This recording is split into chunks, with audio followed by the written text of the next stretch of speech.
انا اللي هجيب جول. انت قاعد بتلعب كمان؟ فيها ايه يعني؟ يعني ايه فيها ايه؟ ده وقت بريك يا حاجه. يعني ايه وقت بريك؟ هدا انت بتعملي ايه؟ هدا ايه ده؟ ايه اللي انت عملتيه ده؟ انت سايب الشغل وقاعد بتلعب؟ ده وقت بريكي. يعني ايه وقت بتعملي بريك؟ كده يعني؟ هو حضرتك مين اصلا وبتتدخل ليه؟ مش قاعدين بنلعب وده وقت شغل. وقت شغل؟ اه وبعدين انت بريك. بتتدخل ليه اصلا؟ يلا اتفضل بره انت كمان لو سمحت، يلا انت كمان بره، وانا لما يجي استاذ مزيكا ليا كلام معاه على اللي انت عملته ده. ماشي.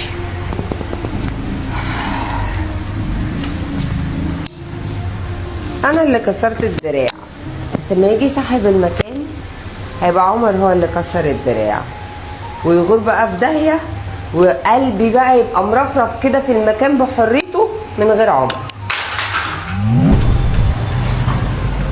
فتحي يا عليم يا رزاق كريم. ازيك يا هدى؟ في ايه واقفه زعلانه ليه كده؟ الحمد لله. انت مش شايفني حزينه؟ ليه ايه اللي حصل؟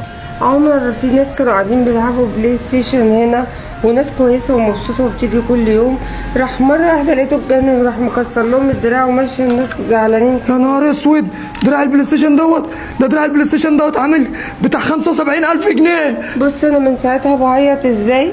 ازاي عمر يتجرأ ويعمل كده؟ هو فين عمر؟ جوه. جوه؟ وش ماشي. انا على فكره طردته بس هو عنيد مرضيش. بس ما تتكلميش انت، انا رايح له.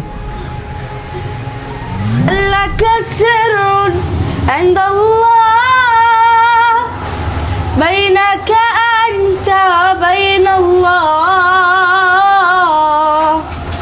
هل لك صدقات تخفى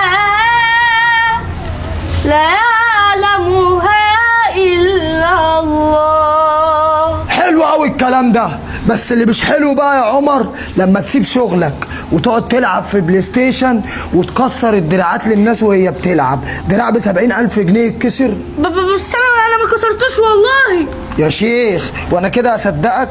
دي هدى نفسها قالت لي ان في ناس زمان قاعده بتلعب، رحت انت اللي مكسر لهم الدراع لا ده. والله انا كنت في وقت البريك بتاعي وجبت صاحبي يلعب معايا، ومش حضرتك قلت في وقت البريك نعمل اللي احنا عايزينه؟ انا كنت بلعب بلاي ستيشن انا وصاحبي عقبال ما وقت البريك يخلص. كداب. وانت مفكر ان انا هكدب هدى واصدقك انت بسبب الدراع دوت؟ طب راجع الكاميرات طيب. مش عايز اشوف وشك هنا تاني من النهارده يا عمر. يلا اطلع لم شويه الحاجات اللي انت جيت بيها وتمشي بيهم على البلد على طول. يا نهار اسود على الدراع، قلبي وجعان على ال70,000 جنيه. خلاص يا هدى انا مشيته، ومن النهارده انت